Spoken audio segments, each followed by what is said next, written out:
औज़ुबिल्लाहि मिनश्शैतानिर्रजीम बिस्मिल्लाहिर्रहमानिर्रहीम अस्सलामु अलैकुम वरहमतुल्लाहि वबरकातुहू। सूरह कसस है मेरे सामने और सूरह कसस की आयत नंबर 73 है, पारा नंबर 20 और रुकू नंबर 10 चल रहा है।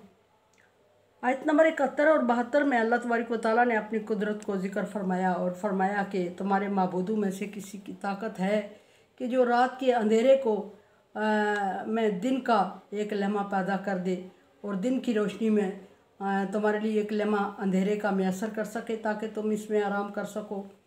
अपने तुम्हारे महबूदों ने बातला में अगर कोई ऐसा है तो उसके बुलाओ पकारो। आगे अल्लाह तबारक व तआला आयत नंबर 73 में फरमा रहे हैं, फरमाया कि वमिन रहमतिही, ये अल्लाह तबारक व तआला की रहमत है, उसने अपनी रहमत ख़ास की है तुम पर। क्या रहमत ख़ास? जअल लकुमुल लैल वन नहार, जिसने तुम्हारे लिए दिन और रात दोनों बराबर मिकदार में बना दिए, एक अपने अंदाजे के मुताबिक बना दिए। और अगर उसने दिन बना दिया तो दिन को उसी अपने वक्त के मुताबिक मुकर्रर वक्त के मुताबिक चलते रहना है। कोई ऐसी ताकत नहीं है कि वो दिन के लम्हे को रोक सके और रात को दिन से पहले ला सके या रात को यकदम दिन पर मसलत कर सके। दिन ने अपना वक्त पूरा करना है और उसके बाद रात छाएगी और आहिस्ता आहिस्ता अल्लाह तबारक व तआला की कुदरत के मुताबिक अंधेरा छाता जाएगा। और दिन और रात के अल्लाह तबारक व तआला ने या मकासद भी बयान फरमाया कि ये उसकी रहमत ख़ास है कि उसने तुम्हारे लिए दिन और रात दोनों मुकर्रर फरमाए। फिर दिन का रात का मकसद अल्लाह तबारक व तआला ने ज़िक्र फरमाया, पिछली आयत में भी ज़िक्र हुआ, फरमाया कि तस्कुनून फ़ीही, कि रात को तुम आराम करते हो, सुकून हासिल करते हो। यहाँ ज़रा वज़ाहत से फरमाया कि अल्लाह ने अपनी रहमत ख़ास से तुम्हारे लिए दिन और रात का एहतमाम किया। लितस्कुनू फ़ीही, रात इसलिए बनाई कि तुम उसमें सुकून हासिल करो।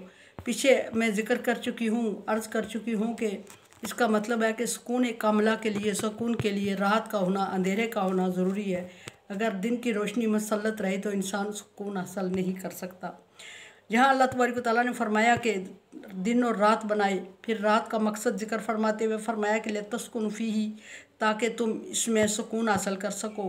वलितब्तगू मिन फ़ज़लिही, और फिर दिन का मकसद जिक्र फरमाया कि फिर तुम्हारे लिए उसने दिन का इंतज़ाम किया ताकि तुम ज़रियाए माश तलाश करो, मईशत को तलाश करो अपने लिए अल्लाह के फ़ज़ल से, अल्लाह के दिए हुई रहमत में से जो दुनिया में उसने रिज़्क़ फैला रखा है, उसमें से तुम अपने हिस्से का रिज़्क़ हासिल करने के लिए मेहनत और कोशिश करो।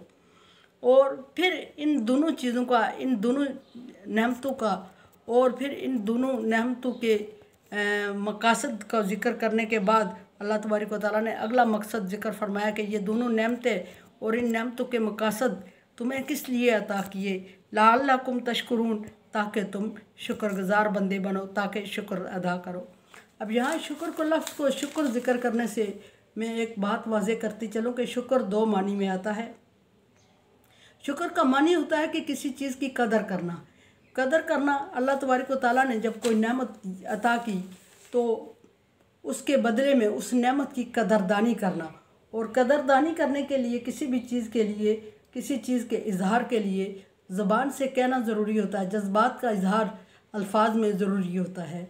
और अल्फाज में ना हो, दुनिया के सामने अल्फाज में ज़रूरी होता है, और अल्लाह तबारक व तआला के सामने अगर दिल में भी कह दिया जाए, शुक्रगुज़ारी कर दी जाए तो अल्लाह तबारक व तआला के यहाँ काबिल कबूल होती है।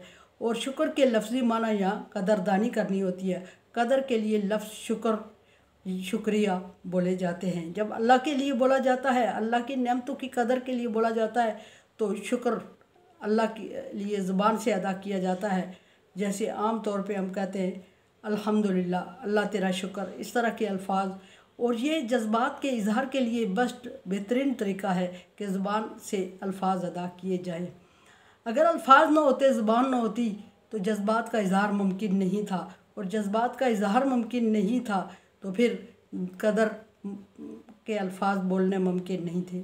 इसी तरह अल्लाह तबारक व तआला ने जब कोई इंसान के साथ भलाई या अच्छाई करे तो उसके लिए शुक्रिया कह देना ज़रूरी है। अल्लाह तबारक व तआला ने इन अल्फाज को बहुत पसंद फरमाया है, और ये कदरदानी के अल्फाज होते हैं। और हदीस के मुताबिक ये है कि जिसने अल्लाह के बंदों का शुक्र अदा नहीं किया गोया उसने अल्लाह का शुक्र अदा नहीं किया। और जो बंदों के लिए शुक्रिया के अल्फाज बोल लेता है वो अल्लाह तबारक व तआला का भी इंडायरेक्ट शुक्रगुजार होता है। किसी नेमत पर शुक्रगुजारी के इजहार के लिए जो अल्फाज बोले जाते हैं उनको फरमाया कि ताकि तुम तशकुरून, तुम शुक्र अदा करो। और ये अल्लाह तबारक व तआला का बहुत बड़ा एहसान है कि उसने इंसान को ज़बान दी, ज़रिया दिया, अल्फाज सिखाए। अगर अल्लाह तबारक व तआला इंसान के अंदर जज्बात रख लेता और जज्बात के इजहार के लिए ज़बान ना देता, ये ज़रिया ना होता, तो फिर कोई इंसान किसी के दिल की बात समझ ना सकता, जान ना सकता। अल्लाह तबारक व तआला तो आलमुल गायब है, वो गायब जानते हैं, वो दिलों के राज जानते हैं, वो दिलों से गुज़रे हुए ख्याल, दिमाग से गुज़रने वाले ख्याल को जानता है और वो उसकी कदर भी करता है। अल्लाह तबारक व तआला ने बाज़ जगहों पे अपने लिए भी शुक्र का लफ्ज़ इस्तेमाल किया है, जबकि वो अपनी मखलूक के लिए इस्तेमाल करता है। तो वहाँ शुक्र के मानी भी कदरदानी के आते हैं कि अल्लाह तबारक व तआला गफ़ूर शकूर, अल्लाह का सिफ़ाती नाम भी है शुक्र। तो वहाँ ये है कि अल्लाह तबारक व तआला कदरदान है, कदर करता है अपने बंदों की मेहनत की, कोशिश की, रवैयों की और ख़यालात की। और जो भी इंसान अच्छा काम उसके अहकामात के ताबे करता है अल्लाह तबारक व तआला उसकी कदर फरमाता है, नाकदरी नहीं करता।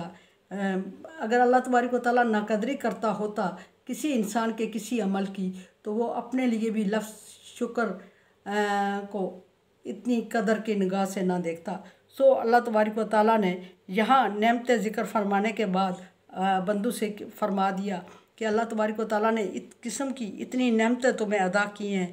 ज़मीन यहाँ जो बड़ी नेमत ज़िक्र की, रात और दिन को ज़िक्र किया, फिर रात और दिन के मकासद ज़िक्र फरमाए। और ये सारी नेमतें अल्लाह तबारक व तआला ज़िक्र फरमाने के बाद फरमा रहे हैं कि ये सारी नेमतें अता करने का मकसद ये है कि तुम शुक्रगुजार बंदे बनो, ताकि तुम शुक्रगुजार हो जाओ। मैंने अर्ज़ की कि कदरदान बन जाओ, अल्लाह की नेमतों की कदर करो। और कदर करने का मतलब ये है कि अल्लाह तबारक व तआला की नेमतों का शुक्र अदा करने के बाद उसमें से जो हासिल होता है, जो अल्लाह तबारक व तआला की ज़ात, अल्लाह की राह में खर्च करें और अल्लाह की मखलूक पर खर्च करें, ये भी शुक्रगुजारी है। 2 नफल पढ़ लेना ये भी शुक्रगुजारी है।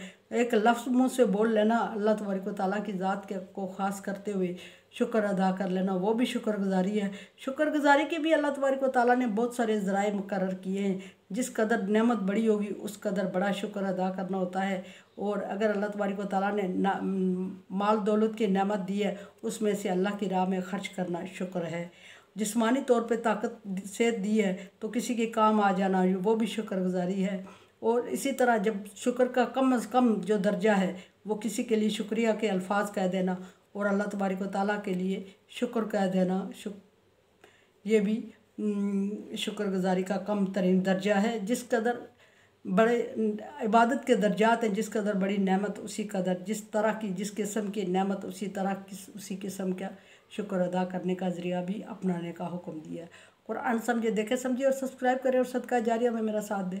अल्लाह तबारक व तआला का हुक्म ताअवनु अला बिर्रि व तक़वा, नेकी और भलाई के कामों में एक दूसरे से तावन करें। सो चैनल को सब्सक्राइब, शेयर और लाइक करके तावन करें। अल्लाह हाफिज़।